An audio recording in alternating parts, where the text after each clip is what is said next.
Homenagem a Kardec.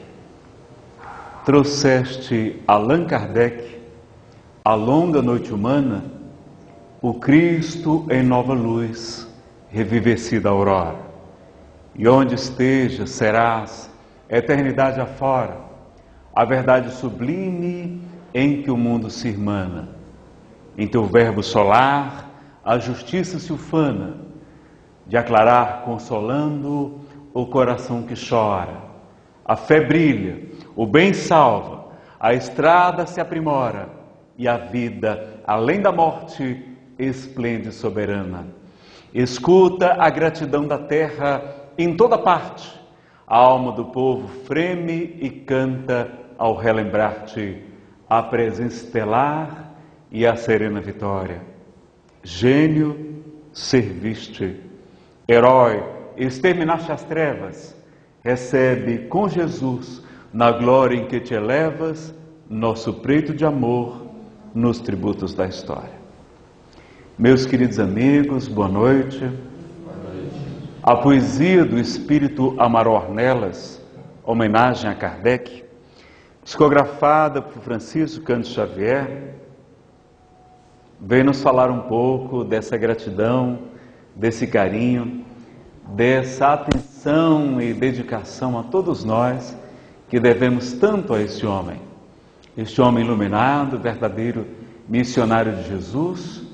Eu, que só não cometi o suicídio durante uma quebra financeira muito grande em uma outra cidade, padecendo de uma depressão, transtorno afetivo bipolar e sofrendo muito, se não tivesse conhecido o Livro dos Espíritos, o Evangelho segundo o Espiritismo, o Livro dos Médiuns, obras publicadas por Allan Kardec, eu não estaria aqui hoje com vocês.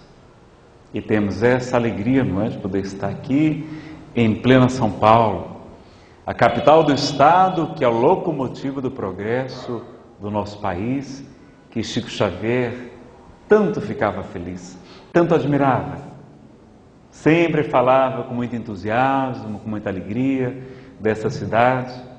Poder estar ao lado aqui de amigos tão dedicados como a Rosana, Gaspar, aqui da USE, da Freguesia do Ó, também o Reginaldo, agora conhecemos o Roberto, o Cláudio, que está ali nos acompanhando pela filmadora, não é? Tantos amigos dedicados ontem e hoje e amanhã, tendo a alegria de poder participar com vocês do encontro da família espírita, aqui da União das Sociedades Espíritas da Freguesia do Ó. Então, é uma alegria muito grande poder estar aqui e todo o nosso agradecimento, toda a nossa reverência a Allan Kardec. Para nós começarmos, nós vamos ler uma poesia que tem muito a ver com os 150 anos do Evangelho segundo o Espiritismo. Eu estava participando de um evento em Presidente Prudente esse ano, que tinha também como tema a publicação de O Evangelho segundo o Espiritismo, não é? Essa data tão especial para todos nós. E nós fizemos uma palestra, nós fomos dormir e em plena madrugada, o que não me é habitual, nós despertamos com muita vontade de escrever. E eu, médium ainda iniciante, não é? Que estamos ensaiando os primeiros passos na mediunidade, eu sempre fui esclarecedor, dialogador, né, doutrinador, que a gente chamava antigamente, né, não tinha nenhuma percepção mediúnica mais evidente quando então elas começaram a surgir. Estamos ainda no desenvolvimento, na educação, dando os primeiros passos num grupo de atendimento a espíritos sofredores, de doação de fluidos. A gente não tem nada publicado, mas naquela manhã nós estávamos com muita vontade de escrever, e escrever poesia, o que não me é habitual. Então, pegamos de uma caneta e um espírito amigo começou a escrever. Dizem que lembra, assim, muito distante, não é? Porque vocês sabem que o médium atrapalha a comunicação mediúnica e alguns dizem que dá uma vaga lembrança de Casimiro Cunha, que foi espírita de berço. Ele nasceu no lar espírita e aos 14 anos de idade ele vai perder a visão de um dos olhos. Aos 16 ele vai ficar completamente cego do ponto de vista físico, mas cada vez mais percebendo as claridades do mundo espiritual. E vai nos dar um grande testemunho de evangelização, de ética espírita, e vai deixar então esse rastro luminoso, retorna ao mundo espiritual, e mais tarde, pela pena abençoada de Francisco Cândido Xavier, ele veio nos trazer dezenas de poesias. Em Parnaso de Além Túmulo, vocês vão poder ser Espiritismo, Supremacia da Caridade, e um livro, Cartas do Evangelho, onde encontramos pérolas de muita beleza. Eu não sei se foi ele, mas nós vamos colocar aqui somente porque o texto talvez nos ajude a refletir sobre a grandeza deste momento, deste ano que nós estamos celebrando 150 anos do Evangelho segundo o Espiritismo. O Evangelho segundo o Espiritismo, 150 anos de amor e luz. Um dia a nossa terra, cansada de sofrimento, envolvida em sombra e guerra, discórdia e desalento, implorava ao Senhor da vida que enxugasse o seu pranto, que voltasse a ser florida, que brilhasse o seu encanto. Cumprindo-se as Escrituras, um dia raiou a luz, o sol de uma nova verdade, de amor, de paz, nasce Jesus. O mundo então se renova, a esperança se modifica, refulge a boa nova, a mensagem que vivifica. Descem aos circos os cristãos, seus corpos, tochas humanas, agora não choram, eles brilham, sorrindo, cantam hosanas. Passados 18 séculos, a treva antes vencida, reina de novo na terra, a mensagem for esquecida. É então que o Cristo chama, o menino rivaiu, os céus então proclamam, uma nova era surgiu. Chega o Consolador prometido, trazendo o Evangelho de luz, restaurado, claro e limpo, da promessa de Jesus.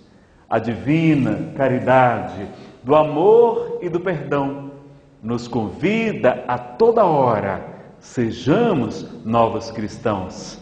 150 anos de amor e luz, enquanto o mundo se agita, o gigante verde e amarelo levanta e grita Jesus. Com o Santo Espiritismo, toda sombra se desfaz, humildade, trabalho e consolo, amor, verdade e paz. O Evangelho nos pede tão pouco, lembremos de nossos irmãos que choram tristes e sofridos, levemos consolação. Meu amigo, não te esqueças do tesouro que Ele nos confia, esparge a mancheias a paz e a alegria. Recorda os compromissos que assumiste no além, para que toda a tua vida esteja no eterno bem. Não somente louvar, pregando, cantando, ensinando, mas, sobretudo, exemplificar o Evangelho, aperfeiçoando. Aproveitemos, enquanto andamos, sob a luz do Consolador, nada mais de desenganos, mas as santas bênçãos do amor. Lembrando o Cristo Jesus, a doutrina nos convida, sois o fermento da massa, brilhe a vossa luz. Divulguemos o Evangelho, vivamos sua mensagem, transformando o homem velho em fonte de claridades. Proclamemos a nova era de paz e renovação, fazendo Jesus brilhar no imo do coração. Bom, são essas palavras que esse amigo quis trazer para nós na noite de hoje. Bom, meus amigos, no Brasil diz que nada se faz, nada se cria, tudo se copia, não é? E quando me pediram um tema sobre a ética de Jesus na casa espírita, eu achei muito fácil falar, mas encontramos também na internet um material produzido pela USE de Taubaté. De o quê?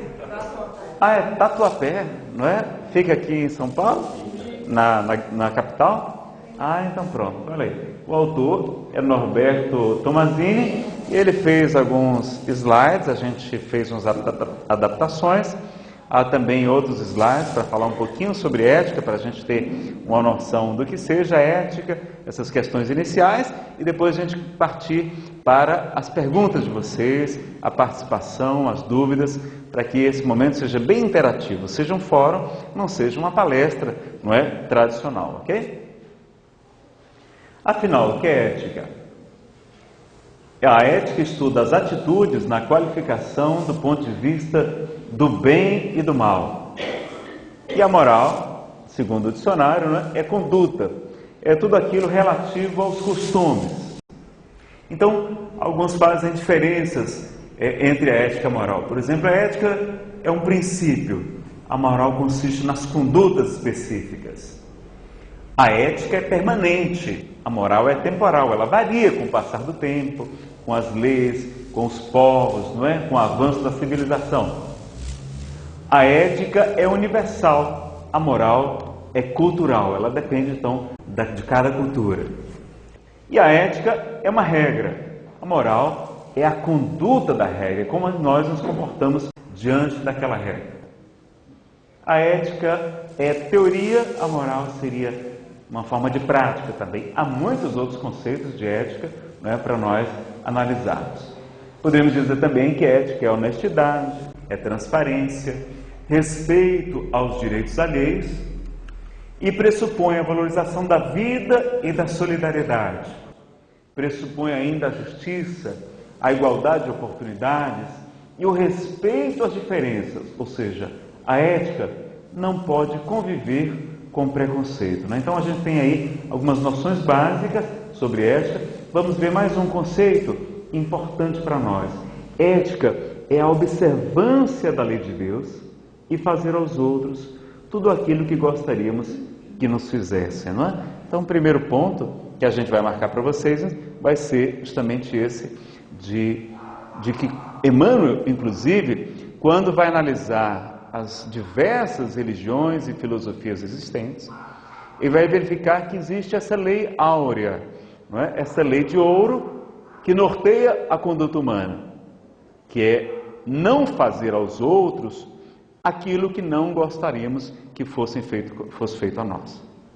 Jesus, ele é mais afirmativo, ele vai dizer: fazei aos outros tudo aquilo que gostarias que vos fizessem. E vai acrescentar ainda mais a lei de Moisés, que se pregava amar o amigo e odiar o inimigo, ele manda amar até os inimigos. Amai os vossos inimigos, orai por aqueles que vos perseguem e vos caluniam, porque se amardes somente os vossos amigos, que recompensa tereis? Não fazem os publicanos também o mesmo? Que a vossa justiça seja superior à dos fariseus, doutores da lei. Para que sejamos chamados filhos do Altíssimo, todos nós, não é? Porque Deus faz nascer o sol sobre bons e maus, chover sobre justos e injustos. São Paulo não está chovendo muito, nem sobre os justos, nem sobre os injustos, não é? São Paulo está com uma falta de água. Quem é nordestino está sentindo em casa, não é? Está quentinho esses dias, está tranquilo. Tem que economizar água, a gente aprender a valorizar esse tesouro que a gente não valoriza, que é a água, que é muito útil, humilde, preciosa e casta, nos ensina Francisco de Assis no Cântico das Criaturas, não é?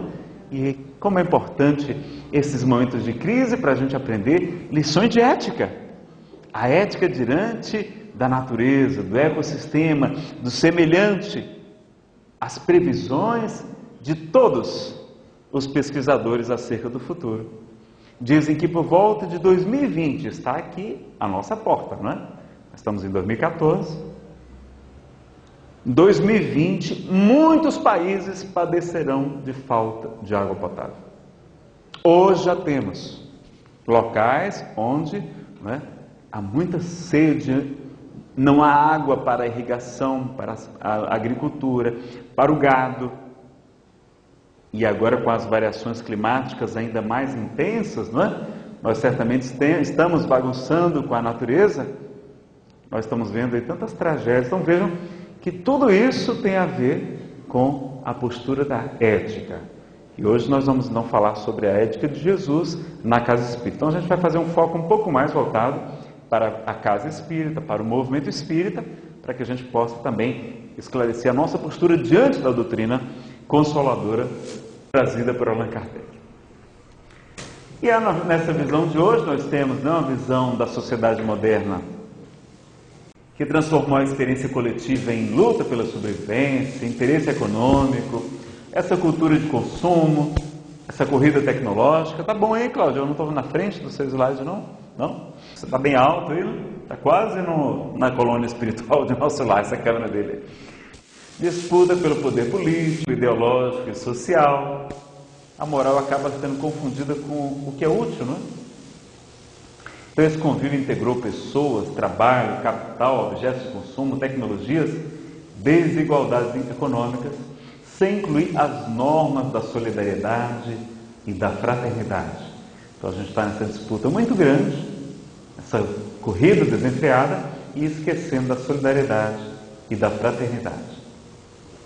E quais são as causas? Aí temos a doutrina espírita relacionando os dois maiores vícios da humanidade, né, como está na questão 913, o egoísmo, está no Evangelho segundo o Espiritismo, o orgulho e também obras póstumas, em suas manifestações, seja individual, familiar, na coletividade, nas instituições, inclusive nas instituições espíritas, nações, mundos e até dimensões, porque nós nos relacionamos com a dimensão espiritual também. Então tem ética até como lidar com o mundo espiritual, com aqueles espíritos sofredores, com os espíritos que desejam o mal dos encarnados e assim por diante, inimigos da doutrina espírita, não é? E vamos ter aí uma série de exemplos, as perdas dos valores humanistas, modelos econômicos que são excludentes para muitas pessoas, a intransigência, intolerância religiosa, ética, racial, não é? Etária, uma série de questões, corporativismo, como a gente vê isso hoje em dia, na política sobretudo, né? Nas corporações, nas empresas, ambição de um lado, a ética vai ficando para trás, o que é lícito, o que é conveniente, e a regra de tentar levar vantagem, não é importante levar vantagem, como dizem hoje o ditado popular, como diz hoje o ditado popular. Enquanto o Livro dos Médios, capítulo 27, item 302, nós vamos ver que os princípios fundamentais são por toda parte os mesmos e tem que vos unir numa ideia comum. Qual? O amor a Deus e a prática do bem. Vejam que é prática, não é só teoria, não é só discurso, tem que ter a prática do bem. Também no Livro dos Médios, nós vamos ter que o objetivo final é um só, e um só o meio de alcançá-lo: fazer o bem.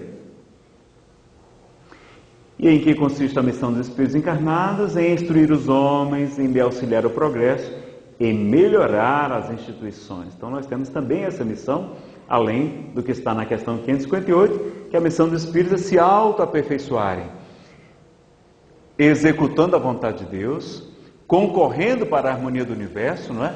Já que somos ministros de Deus.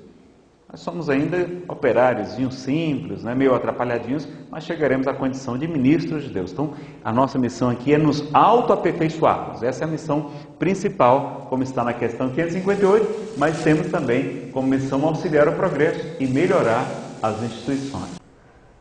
E em razão dessa verdade, meu amigo, vê o que fazes e não te esqueça de subordinar teus desejos a Deus nos negócios que por algum tempo te forem confiados no mundo, diz o Espírito Emmanuel no livro Via de Luz, psicografia de Chico Xavier, da editora da Federação Espírita Brasileira. E o que muitos estudiosos do comportamento vão concluir é o que o caminho para o bem-estar dos indivíduos é a solidariedade social, ou seja, quando realmente nos integramos, nos unindo em defesa de todos nós. Bom, como é que vai ser o nosso padrão do espírita? Será que o espiritismo é capaz de nos modificar? Como é que vai ser a nossa conduta no lar, em nossa casa? Então vai ter que ser um pouco diferente a partir do momento que a gente tem o conhecimento espírita, não é? No trânsito, Vem para cá, Luiz, chega aqui. Me acompanha aqui na filmadora. Pessoal, tem um problema sério aqui em São Paulo, que é um tal de engarrafamento. Quando eu vim de Brasília, nós demoramos 1h30 no avião. Para vir do aeroporto de Congonhas até o Centro Espírita aqui, a Sociedade Espírita Bezerra de Menezes, nós levamos 2 horas. Quer dizer, o demorado não foi o avião, foi o trânsito para chegar até aqui. E o nosso orientador espiritual, ele brinca e me trouxe ainda mais recursos para a gente analisar isso com bons olhos, que quando a gente coloca do ponto de vista espiritual, não é, que é o que Kardec faz diante de todas as situações, tudo fica melhor, fica diferente. O primeiro ponto é dizer o seguinte, que Emmanuel nos lembra que a estrada larga e pavimentada é muito perigosa, porque o automóvel desenvolve grandes velocidades, enquanto que a estrada, não é, que não é pavimentada, que é estrada de terra, a gente tem que ir mais devagar, tem buraco, então a gente acaba sendo mais cauteloso. E no engarrafamento a gente anda devagar, queira ou não queira. Então, quando tem acidentes, são muito mais leves, porque a gente não está correndo, não consegue correr, não é? E aí quando bate é só aqueles beijinhos de carro, um atrás do outro, não é? Coisa boba, nem amassa o carro. Você vai lá, normalmente nem amassa. Não vale a pena nem a dor de cabeça de mandar, né, parar tudo, não. Nem vale a pena. Então ninguém se machuca tanto. E é um sinal que São Paulo está progredindo tanto, gerando tanta riqueza, meus amigos, que hoje mais gente tem condição de comprar um carrinho. Olha que maravilha! Como esse estado realmente é uma locomotiva. Então vejam que a gente deveria ficar mais feliz, porque hoje mais gente tem condição de comprar um carro. Agora tinha que comprar ruas também, não é? E o ideal seria termos bons transportes coletivos, metrôs, trens, ônibus, não é como nas cidades mais evoluídas. Mas vejam que a gente no trânsito acaba se aborrecendo, acaba se estressando. E eu estava pensando isso de manhã, e o nosso orientador, pela inspiração, ele disse: Nazareno, você sabe quantas horas levava daquela região de Congonhas até aqui, se viéssemos há 50 anos atrás? Quanto tempo levava? Primeiro era medida em léguas, e a gente vinha a pé, no sol escaldante, e os que tinham alguma condição vinham a cavalo. Eram várias horas de caminhada ou de marcha, não podia ir galopando, porque o cavalo não aguenta tanto tempo, e a gente levaria muito mais tempo, com o sol de rachar também, com poucos recursos, e hoje a gente vai no carro, no ar-condicionado, muitos com direção hidráulica, alguns com câmbio automático, GPS, e a gente escutando música instrumental, música espírita, escutando palestras espíritas. Olha que maravilha! É o que eu faço para não me estressar no trânsito lá em Brasília. Eu coloco, né, transformo as palestras todas em CDs de MP3, ou copio no pendrive, ou coloco no smartphone, conecto com cabo, ou via Bluetooth. Hoje em dia tem essas coisas modernas, né? Mas é mais fácil ligar ali o cabo e tal, e aí vou escutando palestras espíritas. Aí quando alguém me fecha, né, que tem aquela barbeirada assim, a gente diz assim: vá com Deus, meu irmão, Deus o abençoe, porque a gente está ali falando de Jesus, não é? Lembrando de Chico Xavier, de Bezerra de Menezes, desses espíritos nobres, quando era muito mais difícil, espírita, quando as casas então eram apedrejadas, as pessoas vinham, não é? Saíam das suas igrejas em procissão e vinham até os centros espíritas e arremessavam pedras, taxavam-nos de loucos. O espiritismo chegou a ser proibido pelo Código Penal brasileiro, junto com a prática ilegal da medicina, até que Bezerra de Menezes, o gigante da caridade, se levanta para publicar vários artigos e dizer que aquela regra é como se fosse um retorno ao tempo da Inquisição. E vários outros intelectuais, como Canuto de Abreu e tantos outros espíritas simpatizantes, defendendo que aquilo era um absurdo, e até que a norma penal foi modificada. Mas veja que era até crime, as pessoas iam para a casa espírita, Não sabiam se iam voltar para casa, porque poderiam de lá sair presos. E hoje a gente tem tanta dificuldade, tem que fazer um esforço para as pessoas virem para a casa espírita, quando temos essa ampla liberdade, tantas facilidades, o movimento de unificação, auxiliando, orientando as casas espíritas, dando os recursos que estão em condição de fazer, porque a colheita é farta, mas quão poucos são os trabalhadores também, não é? As federações, as uniões de sociedades espíritas, os vários movimentos de educação têm muita dificuldade. As casas espíritas não têm recursos. E quando os têm, são poucos, ou tem poucos trabalhadores. Então, algumas raras federativas vão ter recursos mesmo para ter. Então, a gente vai ter hoje uma série de questões e uma possibilidade muito maior de nós auxiliarmos no movimento espírita. Então, a ética no lar, a ética no trânsito, a partir de hoje vocês já sabem, não é? Lembrem do cavalo, das caminhadas a pé, com a lata d'água na cabeça, não é? Lá no Nordeste era muito comum a gente carregar lata d'água na cabeça para poder ter água para lavar a louça e fazer o almoço. A ética no trabalho, nos relacionamentos. Aqui a gente daria várias palestras só sobre as lesões afetivas, como ensina o Espírito Emmanuel no livro Vida e Sexo, e veremos um pouquinho amanhã no encontro da família espírita. Nós poderemos falar um pouco mais sobre a questão da família, então, dos relacionamentos. A ética na comunidade, na sociedade. O que a gente está contribuindo para o nosso bairro, para a nossa cidade? Qual é a nossa colaboração? Nós participamos das reuniões de condomínio, a gente participa? Quem aqui participa das reuniões de condomínio? Levante a mão. Aqui é igual, Tem a Cida também participa. Então veja, nós aqui, 3. Quem mora em condomínio. Tem gente que não mora em condomínio, vocês moram nas casas. Eu tinha esquecido.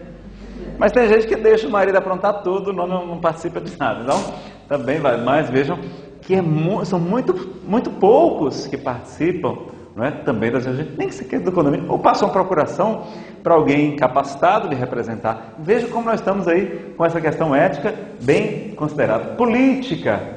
Tem gente que não se interessa por política.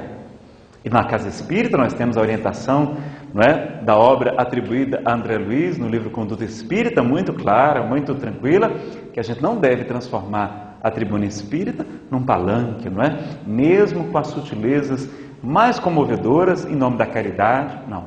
Tribuna espírita é para consolo, esclarecimento, para acolhimento das pessoas, e não para a gente fazer política partidária.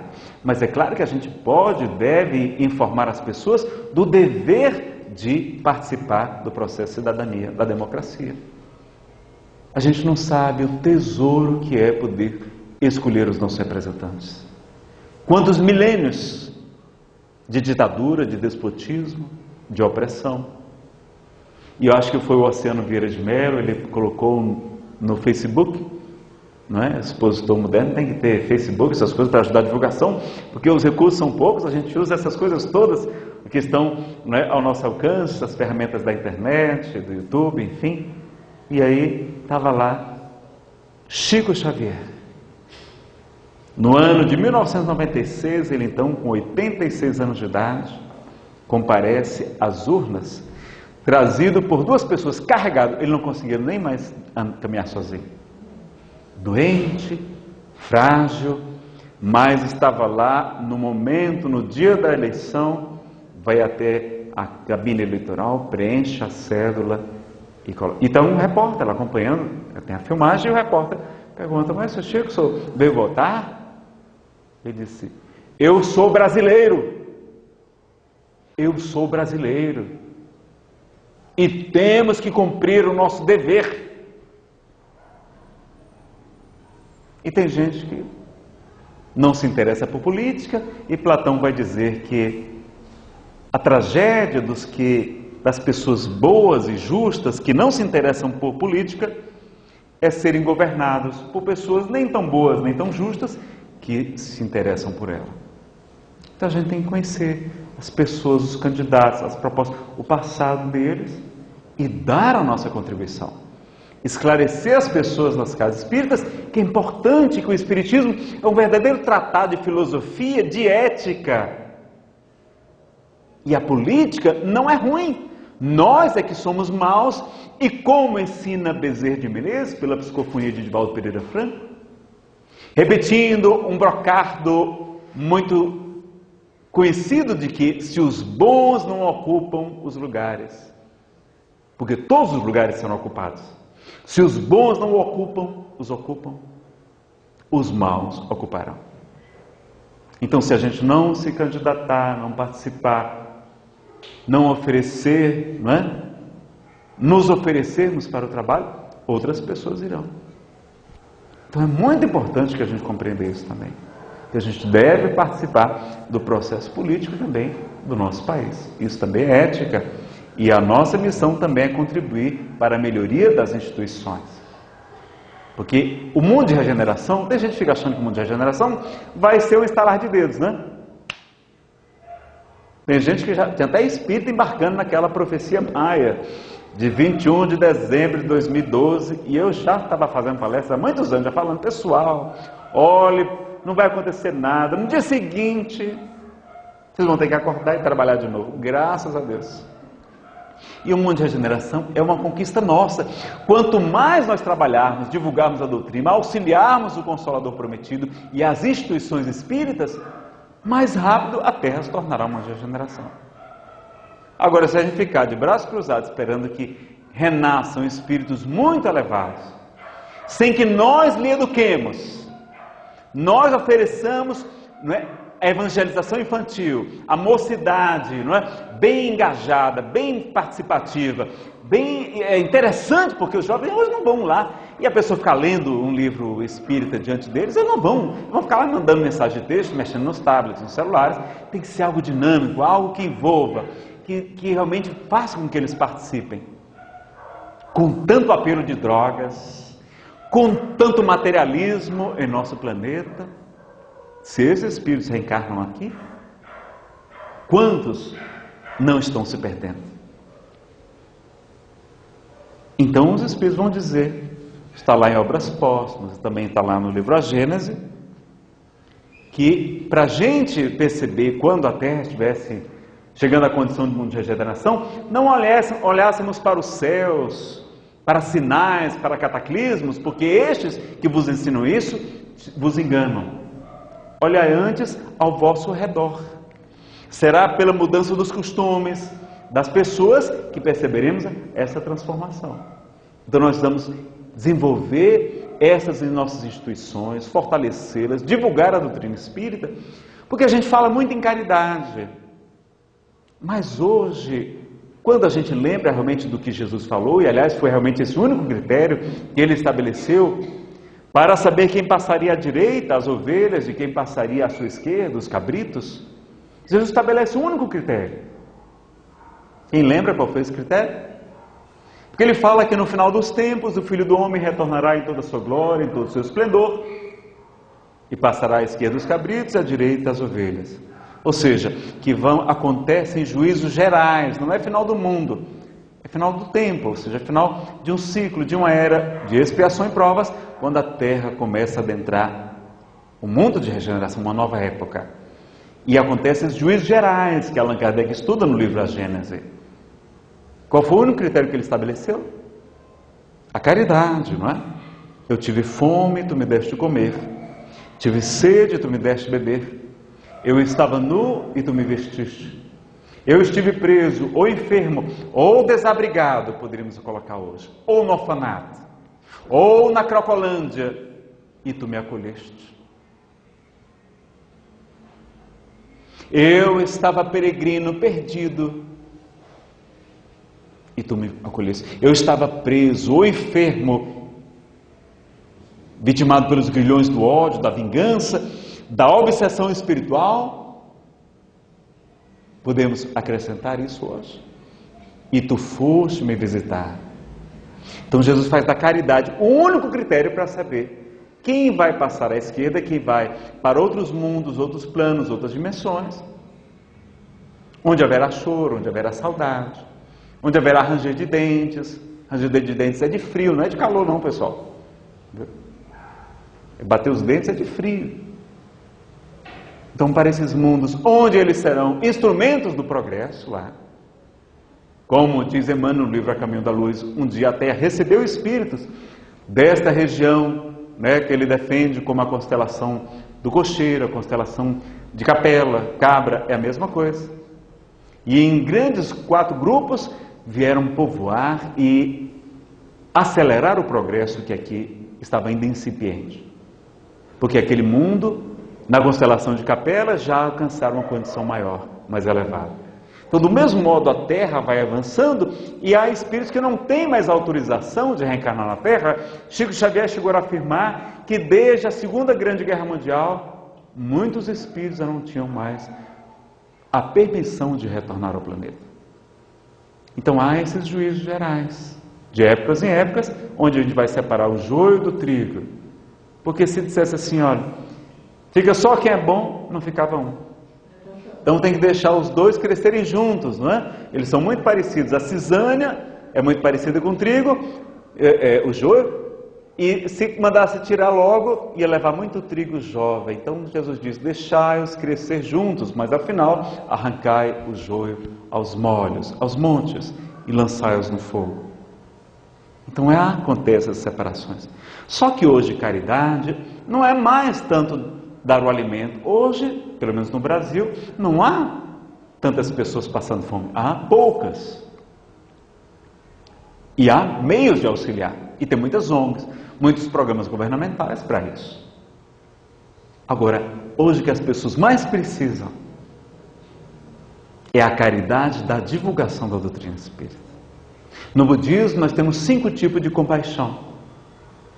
E a mais extraordinária delas é a compaixão de levar a fé, de levar a esperança, de levar a certeza da imortalidade da alma para alguém. Então o que nós estamos mais precisando hoje é de esclarecimento, de fé, de consolo. E qual foi a principal missão de Chico Xavier? A divulgação. Foram os livros. E o Brasil é o maior país espírita do mundo graças a Francisco Cândido Xavier. Se Chico tivesse nascido na França, eu não tenho a menor dúvida, a França seria o maior país espírita do mundo. Mas então ele abraça a missão da psicografia, dos livros, abandona até as sessões de materialização, que eram maravilhosas, dizem todos aqueles que participaram, e ainda hoje existem alguns grupos que realizam, porque a principal tarefa era o livro. E por isso o Brasil chegou tão longe. Mais de 50 milhões de livros espíritas publicados. Então, ele divulgou com seu exemplo e com as obras também, não é? Divulgando muito o espiritismo. Então, hoje a gente já não tem tanta fome de alimento, mas temos fome do pão vivo que desceu do céu, que é Jesus. Hoje não temos mais tanta sede. Mas precisamos da água viva que descedenta a sede para todo sempre, que está na mensagem do Mestre, rediviva pelo Consolador prometido.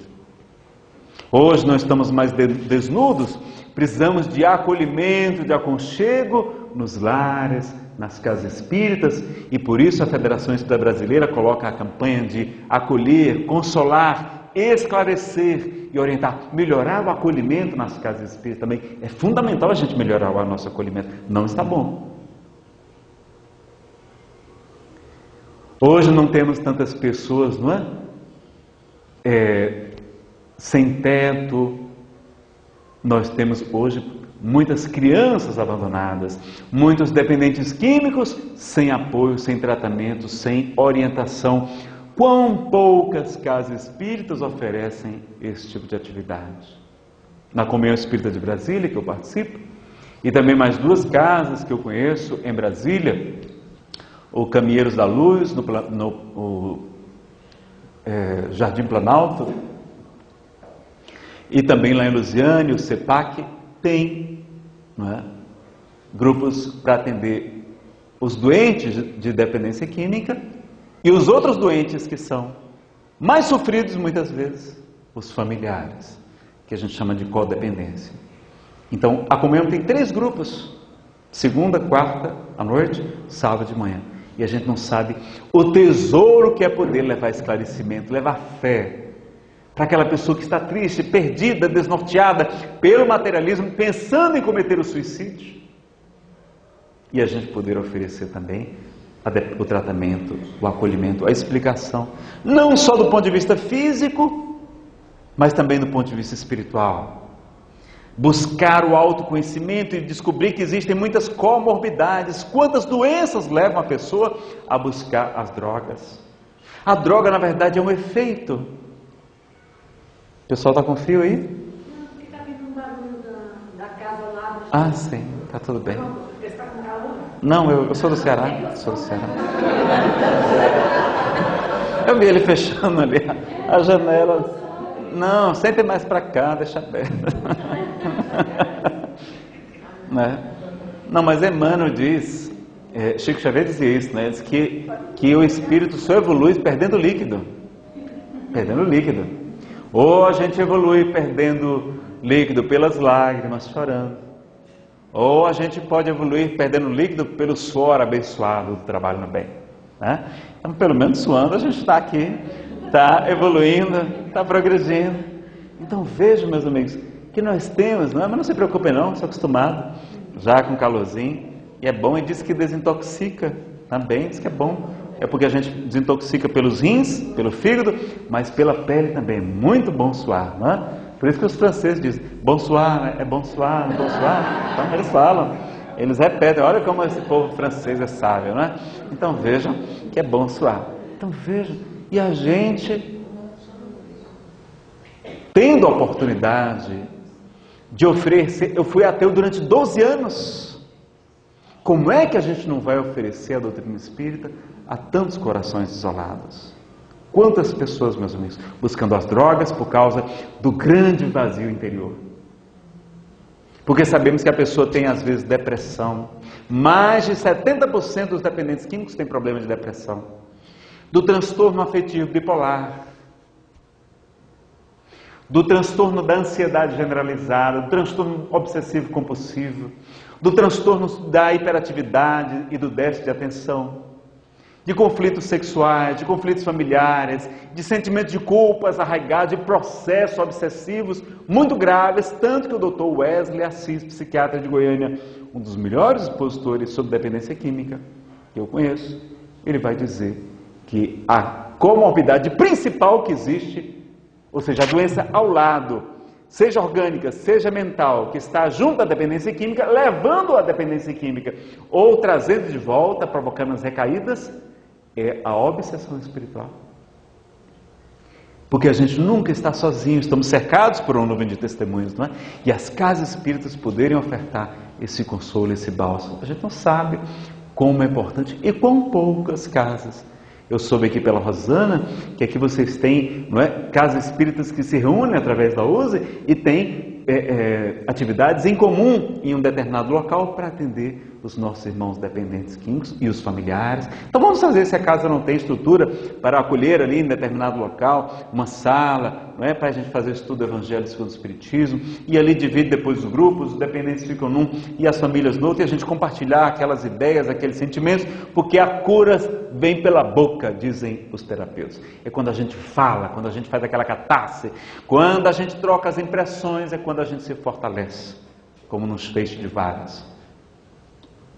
Então vejam que quantas coisas nós podemos estar fazendo, divulgando mais a doutrina espírita, agora divulgando a boa doutrina espírita. Porque às vezes no anseio de divulgá-la, nós nos atropelamos, nós somos muito alvoroçados. A gente mal conhece a doutrina espírita e já se arvora em buscar qualquer novidade.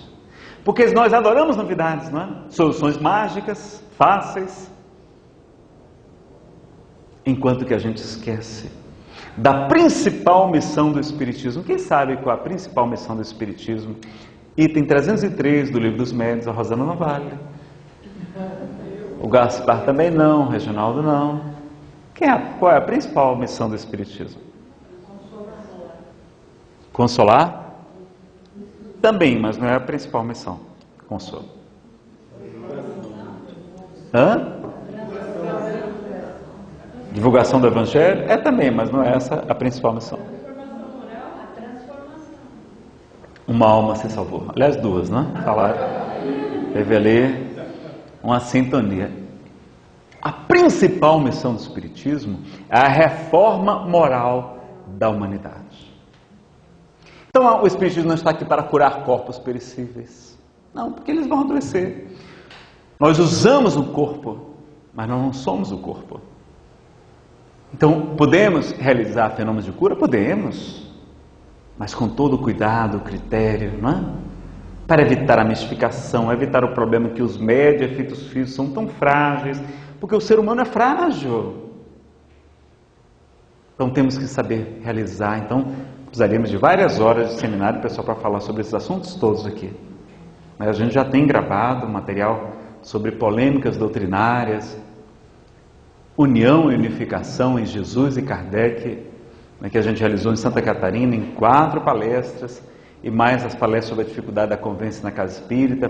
Tem palestras sobre práticas estranhas na mediunidade, elas estão disponíveis também no YouTube, gratuitamente, vocês podem acessar, é só procurar no canal Nazareno Feitosa, tem lá todas as nossas palestras, e vocês podem assistir principalmente pela FEB TV, que toma lugar da TVCEI, não é? A TVCEI, TV do Conselho Espírita Internacional, cedeu agora seu espaço para a Federação Espírita Brasileira, que está cuidando de toda a divulgação desse canal, que acontece pela internet, via parabólica e também em algumas cidades por canal de assinatura, por TV por assinatura, TV a cabo. Infelizmente, poucas cidades têm. Nós temos programas de religiões protestantes, né, pentecostais, nós temos programas católicos, TVs católicas, mas nós não temos uma TV espírita de sinal aberto, nós não temos. Um programa nacional, em cadeia nacional de espiritismo, nós não temos.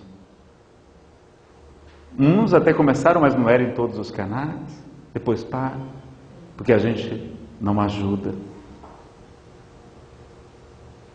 E nós somos a classe com mais anos de escolaridade, com mais graduação, pós-graduação, doutorados, mestrados, pós-doutorados, somos os espíritas. A maior renda per capita entre todas as outras religiões ou filosofias, e a gente não ajuda. Pelo menos a gente produzisse material de boa qualidade, né, para oferecer para as TVs, porque elas colocam sendo de boa qualidade, elas divulgam esse negócio de espiritismo, chama a atenção. Vejam Kardec na Revista Espírita, ele vai falar de doutrina, mas ele vai trazer fatos do dia a dia, notícias que correram o mundo ali, e vai comentar. Então metade da Revista Espírita era de coisas que estavam acontecendo na atualidade. Ele usava as notícias para divulgar a doutrina espírita. E era um sucesso a Revista Espírita, né? 12 anos ele vai trabalhar sem interrupção, até quando desencarna, entregando um exemplar da Revista Espírita. Dizia que nós deveríamos ter uma coluna periódica num jornal de grande circulação. Nós temos aqui em São Paulo? Temos não? Em Brasília também não tem? Lá no Ceará tem. Ceará tem. Tem lá, Divaldo escreve para o jornal O Povo, não é? Quinzenalmente tem lá colunas assinadas por Divaldo Franco. Então vamos lembrar de tudo isso. Agora, saber o bom espiritismo e tomar esse cuidado com as enxertias doutrinárias. Vocês sabem o que aconteceu na minha família? Olha que coisa curiosa. Meu pai é ateu hoje, de família católica, minha mãe muito católica, mas meu pai, ele é materialista, um homem bom, generoso, conversa com os serviçais mais simples, uma pessoa que veio do interior e, apesar de muito bem sucedido financeiramente, um homem muito inteligente, ele não acredita em Deus. E a chance que ele teve quando um tio meu era espírita e ele frequentou sua casa na adolescência, ele conheceu então algumas obras espíritas e começou a ler. E caiu em suas mãos obras espiritualistas, só que estavam lá no meio das obras espíritas. Ele, em plena adolescência, né, com aquela onipotência juvenil que é característica, que o jovem sabe tudo, e acima de tudo, e tudo errado, né? E não tem nem noção das consequências, só vai ter juízo depois dos 21, 23 anos de idade, os psicólogos falam. Começar a ter noção de responsabilidade.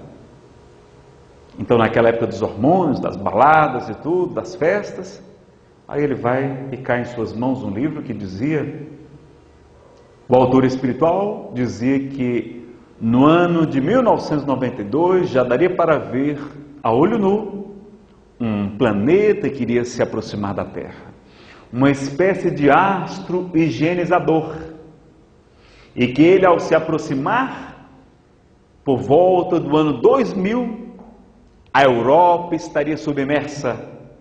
Os supostos continentes da Atlântida e da Lemúria emergeriam e 2/3 da humanidade iriam perecer.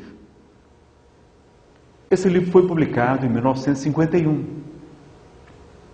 O autor assinava como Ramatiz.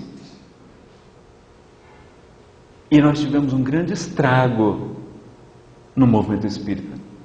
Curiosamente, Ramatiz jamais declarou espírita. Ele elogiava o espiritismo, mas trazia uma proposta mais ampla, mais abrangente, e comentava o Evangelho de Jesus, trazia informações surpreendentes. E quando a gente vai analisar as informações dele, com o que Kardec estabeleceu, com o seu bom senso, com a lógica, com a razão, a gente vai ver como a gente tem que ser tão cauteloso com as informações atribuídas ao mundo espiritual. Então é por isso que ele vai ter aquele bom senso encarnado, como diz Camille Flammarion, e vai sempre submeter ao crivo da lógica, da razão, fazer em sua época o controle da universalidade do ensino dos espíritos, dizendo que uma nova revelação não é uma mensagem de conforto, uma psicografia simples, não. Mas uma nova revelação, como foi a doutrina espírita, ela teria que ser ministrada por diferentes espíritos, através de médiuns estranhos entre si e sem estarem sob a mesma influência, para que esta universalidade fosse mais uma prova de que não um só, mas vários espíritos estavam concordando com aquelas afirmações. Então ele faz esse critério com cuidado. Hoje é praticamente impossível a gente fazer, não é? Mas vejam quantas pessoas chegam, mal conhecem a doutrina espírita, já chega na casa espírita com um livro psicografado debaixo do braço. E a gente lembra de Chico Xavier, de Divaldo, passando anos e anos escrevendo, psicografando, e os espíritos depois mandando jogar fora. Divaldo tinha um baú cheio de mensagens psicografadas. E aí quando Joana de Lange se lhe apresenta e diz, queime tudo. Aí ele já tinha, mas minha irmã, queime tudo, era só treino. Porque o médium sempre influencia na comunicação. A Nazaré, mais lá na nossa casa, tem um médium que ele fica inconsciente, ele esquece tudo. Quando acorda, o que aconteceu? Onde é que eu estava? Né? Que oração? Muitos ficam inconscientes. Há médiuns mecânicos ou semimecânicos, como a gente vai ver no livro dos médiuns, que o espírito toma o centro de força do médium para escrever. Ele pode escrever até desenhar a assinatura do espírito que está escrevendo. Você vai fazer a perícia, a grafoscopia está idêntica.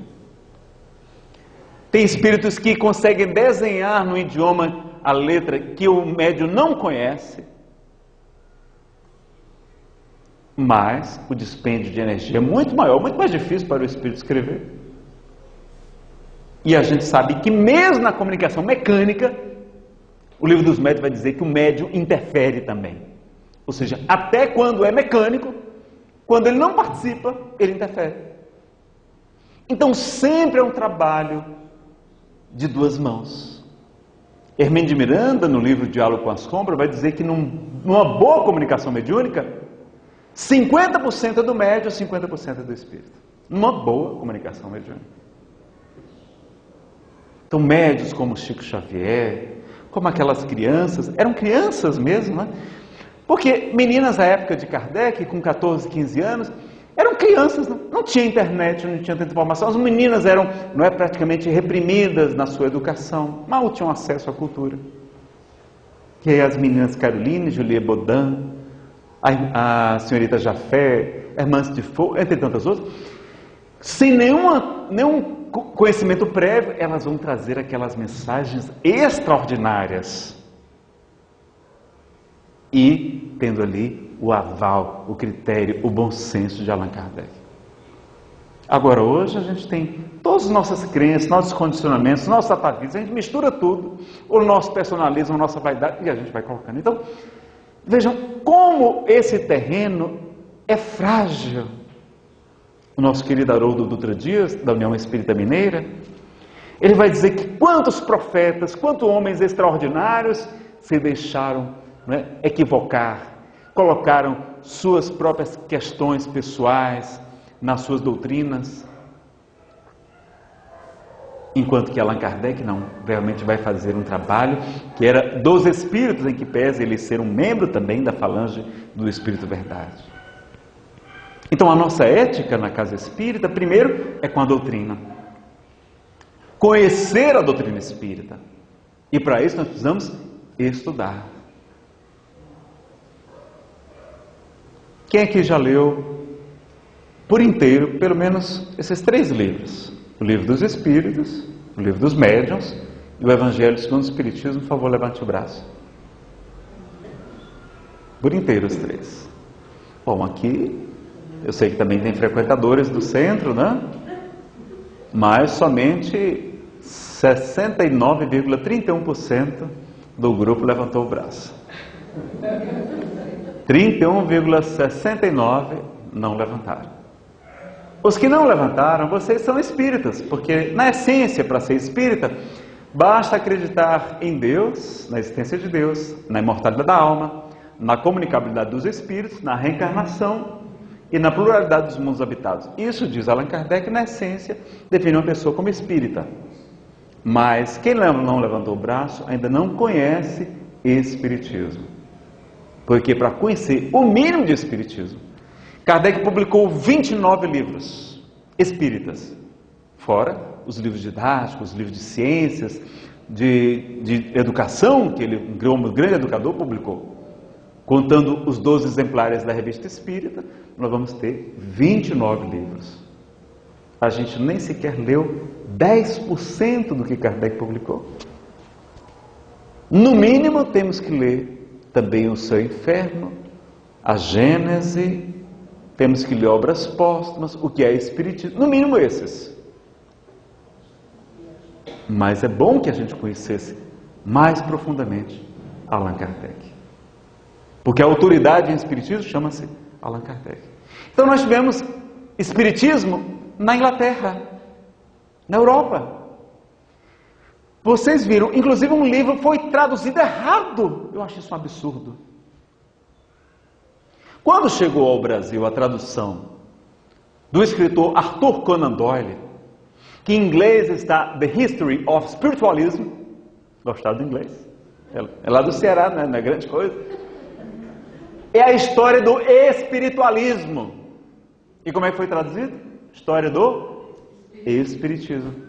Todo mundo quer se apropriar desse nome. E é péssimo isso. Sem nenhum demérito, olhe, com a confiança, com o respeito sincero a todas as religiões, mas a gente tem que saber separar o que é espiritismo, tanto que hoje a pessoa pergunta, você é espírita? Sou. Mas você é kardecista, né? Não é assim? É. Tem uma impropriedade, a gente tem que dizer, eu sou kardecista, porque... Eu acho até bom, porque está falando o nome de Kardec, mas a palavra espiritismo, quem criou foi ele, é um neologismo. Espírita, médium, são palavras criadas no século XIX por Allan Kardec. E a gente tem que dizer que é kardecista. Porque outras questões, outras vertentes de religiões afro-brasileiras, né? Às vezes tem que ser espírita para não serem vítimas do preconceito absurdo que existe, inclusive no Brasil. Mas lá fora, inclusive vocês encontram pelo portal Luz Espírita, tem um documentário de 1h20 falando sobre Science and Science. Eu não sei como é que eu pronuncio, porque está em outra língua, né? Aí eles estão falando de 1 hora sobre espiritismo. Médiuns falando, fazendo declarações. E vocês sabem quantas vezes é mencionada o nome Allan Kardec? Nenhuma. Médiuns americanos, médiuns britânicos, do Reino Unido, falando de espiritismo, sem conhecer a obra de Allan Kardec. No livro de 400 páginas, que inclusive agora foi traduzido pela Federação Brasileira com o título correto, A História do Espiritualismo, do grande escritor Arthur Conan Doyle, Sir Arthur Conan Doyle, que era um médico, muito culto, que se interessou pelos fenômenos, mas ele ficou mais nos fenômenos. E aí ele vai, sabe, em 400 páginas, quantas páginas ele fala do Espiritismo de Allan Kardec? 4 páginas. Então lá você vê o documentário, você fica bobo assim, como o povo está falando de uma coisa completamente diferente com o nome de Espiritismo. Então o problema dessas questões, desses autores, se estivessem fazendo isso com um título diferente, não havia nenhum problema não. Aqui, olha, o nome aqui vai ser X, doutrina do Zé das Couves. Ótimo. Não, eu sigo a doutrina do Zé das Couves, está perfeito. Zé das Couves ensina isso, ensina aquilo, está perfeito. Mas o problema é que as pessoas se apropriam do nome espírita e colocam práticas que não são o que Allan Kardec nos ensinou. E aí acabam provocando o descrédito da doutrina. Foi o que meu pai fez. Ele pegou aqueles livros, fechou. Esses espíritos são todos uns loucos. E nunca mais quis saber de espiritismo. Quando, muito tempo depois, eu com 25 anos de idade, eu sou espírita há pouco tempo, né? Eu agora estou com 28 de idade, então só 3 anos, né? Não, alguns anos a mais, 20 anos de doutrina, 45 de idade, não parece, né? Parece mais, né? Mas, vejam, 20 anos já espírita e ele não discute comigo o espiritismo. Quando eu vou falar sobre espiritismo, ele não quer que eu use o nome de Kardec. Aí ele diz, olha, não fale mais esse nome não. Aí eu digo, não, um professor amigo meu. Né? Kardec não era um professor, ele já sabe que é o tal do Kardec, né? Ele já sabe, mas aí ficou mais light. Mas eu vou deixar de falar? Não, vou falar. Tem um expositor baiano que o pai dele, às vésperas da morte, 6 meses antes de desencarnar, saudável, ele sem saber nenhum diagnóstico de doença fatal, mas o pressentimento da morte que está lá no Livro dos Espíritos. Ele que jamais se interessou, vai dizer, meu filho, me ensine esse tal desse espiritismo, eu estou com medo de morrer. E aí ele foi, não papai, ele ensina. Primeiro você vai ler o Livro dos Espíritos, depois você vai ler, aí deu os livros para ele ler, fazia o culto do Evangelho no lar com ele e tal, e ele foi, depois leu o Nosso Lar, foi se preparando. Olha que bênção é a gente poder estar preparado para o retorno à nossa verdadeira vida. Quantos, meus amigos, Emmanuel diz que 3 em cada 4 dos espíritos que desencarnam aqui na Terra não vão de imediato para regiões felizes no mundo espiritual, ou menos felizes não, eles ficam aqui entre nós. Porque onde está o teu tesouro, também está teu coração, né? Coração era também mente, era espírito, não era só emoção para o povo hebreu. Então eles estão aqui, né? Junto da viúva, junto do viúvo, preocupado com seus bens, com seus filhos, com suas coisas, com sua casa. Não sabem sequer que desencarnaram. Pensam que estão sonhando, ou tendo um pesadelo, ou que estão loucos. Falam com a gente não responde. Então vocês já sabem, quando começarem a conversar com as pessoas e elas não responderem, atenção, pode ser que você já esteja do lado de lá. Eu falei isso lá no nosso grupo de estudos tematizado da doutrina espírita, de ESE, lá na comunhão, e um senhor levantou um braço, Nazareno, pois eu acho que eu já desencarnei. Eu disse, mas por quê? Olha, porque lá em casa eu falo, minha mulher não me escuta, meus filhos me obedecem, então eu acho que eu já desencarnei, né? Às vezes acontece ainda encarnado. Mas vejam quantos espíritos retornando à nossa verdadeira casa, sem a menor noção do mundo espiritual. Então, esse cuidado, essa cautela, esse critério, não é que a gente seja melhor que o outro, nem que a gente vá proibir livros, não, no Espiritismo não existe o index librorum proibitório, não, nem vai existir. Mas vamos estimular as boas obras espíritas, porque as outras tomam o espaço das estantes. Porque o povo quer novidade, quer solução mágica. Ah, tem a técnica X, a técnica Y, agora vamos colocar aquilo. Porque eles querem, num estalar de dedos, resolver todos os seus problemas. Não é isso que Jesus nos falou. Ele vai ser muito claro em dizer: no mundo tereis aflições. Meu reino não é deste mundo, mas tende bom ânimo, eu venci o mundo. Aquele que quiser vir após mim, renuncie a si mesmo, tome a sua cruz, vem e segue-me. Ele não disse: me dê a sua cruz que eu vou levar para você, não foi? Não, tome a sua cruz, venha e me siga. Ou seja, siga os meus ensinamentos. Então vejam que o que muitas igrejas hoje estão divulgando como a doutrina da prosperidade ou a teologia da prosperidade, nem todas as igrejas protestantes fazem isso, mas cerca de 70%, mais ou menos 70% delas, segundo um amigo meu protestante, elas dizem: olha, se você aceitar Jesus, se você vier aqui para a nossa igreja, você vai resolver todos os seus problemas, você vai ficar rico, Deus vai lhe dar em dobro tudo que você doar para a igreja, vai lhe dar saúde, sua sogra vai virar uma santa, sua nora um anjo. Foi isso que Jesus ensinou? Não. Então Chico era muito claro.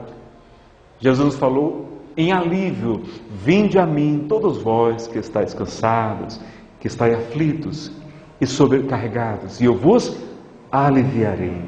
Ele promete o alívio, mas ele pede para a gente tomar o jugo, não é, a ordem, a lei, a ética de Jesus,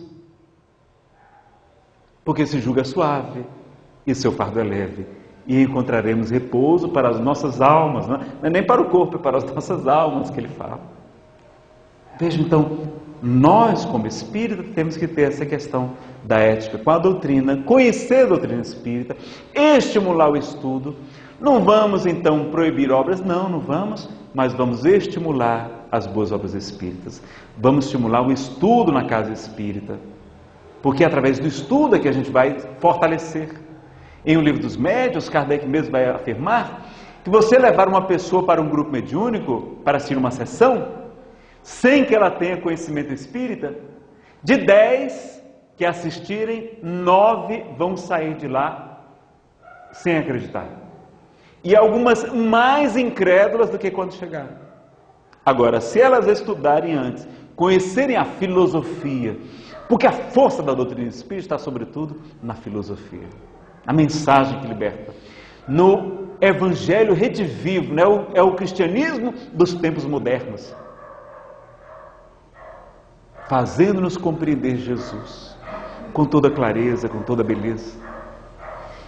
Então vejam que quando a gente vai compreendendo isso, a gente vai dando então essa primazia ao estudo, esse fortalecimento para que a casa espírita se fortaleça. As casas que têm um estudo continuado, permanente, como defendia Kardec no projeto 1868, no livro Obras Póstumas, elas avançam muito mais, com muito mais segurança.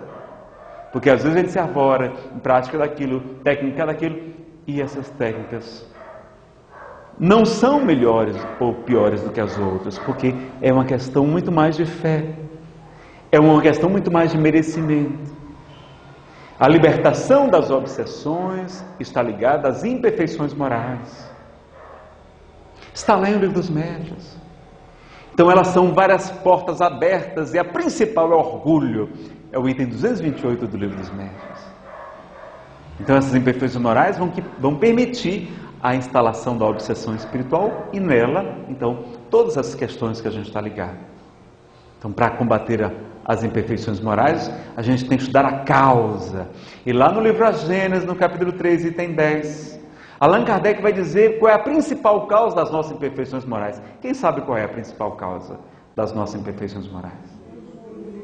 Não, o orgulho e o egoísmo são filhos dele. É o instinto de conservação. É o instinto de preservação da espécie. Então, nós temos os instintos, né, que nos são úteis, como a fome, a sede, vai ter um lanche daqui a pouco. Então, a gente vai já resolver. Tem o sono, tem o instinto da sexualidade, tem o instinto maternal, o instinto da agressividade. Nós temos vários instintos, mas tem um que é muito útil e perigoso, que é o instinto do medo. Ele impede que a gente cometa loucuras, então ele é muito útil. Mas ele em excesso vai provocar uma série das nossas imperfeições morais. Falando bem rápido aqui para a gente ganhar tempo, né? O medo vai provocar a avareza, o egoísmo. Por quê? Porque a gente tem medo de passar fome, passar privações, necessidades, acumulamos bens. Porque temos muito medo da rejeição dos nossos pais, e como eles gostam de pessoas bem-sucedidas financeiramente, a gente vai desenvolver ainda mais a cobiça, a ganância, a ambição desmedida. Vamos fraudar, roubar, corromper, furtar, violar toda a ética para conseguir os bens materiais, para receber o aplauso das pessoas e da família. O medo vai provocar a vingança, a crueldade, a covardia, a timidez. Lá na questão 932 do Livro dos Espíritos, Allan Kardec interroga: mas por que tão comumente no mundo os maus é que predominam? Pela fraqueza dos bons. Os bons são tímidos. Os maus, ao contrário, são audaciosos e intrigantes, mas quando os bons quiserem, eles dominarão. Então a nossa timidez não é virtude, não é defeito. Então a timidez, que muitas vezes a gente acha que é humildade, não é humildade, é covardia, é conivência com o mal, é omissão. A gente não ajuda, a gente não contribui, a gente não esclarece, a gente não defende a doutrina que nos dá a vida, que nos dá a esperança, que nos dá o consolo. O medo vai provocar o ciúme não é amor, é problema de autoestima. O medo vai provocar inveja, não é? Aquelas pessoas lindas, aquelas top models, aquelas atrizes de cabelos maravilhosos, olhos encantadores, sorrisos contagiantes, corpos esculturais. Elas são belas, são jovens, são ricas, são simpáticas, são famosas. Elas são uma ameaça para a nossa autoestima, porque elas fazem a gente achar que a gente é baixinho, que a gente é feio, que a gente é gordinho. Que é um dos maiores medos nossos, é o medo da rejeição, de não sermos amados. E quem brilha muito nos ofusca, não é? Então a gente sabe o quê? A gente fica com inveja. E para terminar de arrasar com a gente, elas são o quê? Terrivelmente magras. É concorrência desleal, não é? A gente fica se mordendo lá. E aí começamos a falar mal dela. A maledicência é porque fazendo-as diminuir, aparentemente a gente cresce. Olha, a maledicência, ciúme. A fraude do médium. O médium pode até ser um verdadeiramente portador de faculdades paranormais. Mas como ele precisa dos aplausos, do prestígio, dos cargos, da fama, ele vai agora fraudar o fenômeno, porque pode acontecer a perda ou suspensão da mediunidade, como está no Livro dos Médiuns. Ele vai fraudar o fenômeno para poder continuar recebendo os aplausos. O dinheiro, há muitos médios que comercializam quando a gente viaja para a Europa. Lá, se você vai aplicar um passe a uma pessoa, ele quer pagar. E se você dizer, não paga nada não, aqui é uma casa espírita. E ele, a pessoa fica desconfiado, mas o que é que vocês estão querendo? Tem uma coisa esquisita, por que você não recebe o dinheiro, o pagamento? Tão acostumados que eles estão com os psychics, né? os médiuns, que lá que atendem, que aplicam passes também, mas que cobram. Então vejam como é uma questão que a gente precisa conhecer. E o medo vai estar por trás de várias outras questões que a gente não vai ter tempo aqui. Da ansiedade, a gente fica sofrendo com medo do futuro, aí ficando com ansiedade, com gastrite, esofagite. Essas ites da vida que eu acho que muita gente que tem, não é? Que é medo do futuro quando existe uma programação reencarnatória. Está lá no Livro dos Espíritos, está lá em Missionários da Luz também. Então Jesus nos fala, 2000 anos não se vendem 2 passarinhos por um asse? Pois eu vos digo em verdade que nenhum deles cai por terra sem a permissão do nosso Pai que está nos céus. Até os cabelos de vossas cabeças estão todos contados, né? No meu caso, do Reginaldo, do Roberto também, ali está mais fácil de contar, né? Está pouquinho. Então vejam que ele vai dizer, não temais, pois porque valeis mais do que muitos pássaros, homens de pouca fé. Nazareno, já estou com síndrome do pânico, tanto você falar sobre o medo. Qual é o melhor remédio contra o medo, pessoal, para a gente ir para o nosso intervalo e para a gente ir para as perguntas? É a fé. A fé é a mãe de muitas virtudes, está lá no Evangelho segundo o Espiritismo. Nazareno, eu compreendi perfeitamente, mas a minha fé é menor do que um grão de mostarda. Como é que a gente faz para fortalecer a fé, pessoal? Com conhecimento. Conhecereis a verdade vos libertará.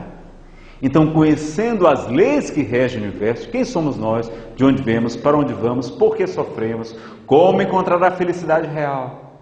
E essas leis têm que estar, não é, livres de máculas, de enxertias, de opiniões pessoais que nós respeitamos, são todas dignas, mas nós precisamos ser cautelosos com o que é doutrina espírita, ou que são opiniões que a gente pode estudar, pode pesquisar, não é um problema, mas temos que ter esse conhecimento que liberta, para que tenhamos a fé que encara a razão face a face em todas as épocas da humanidade, uma fé inabalável, como ensina Allan Kardec.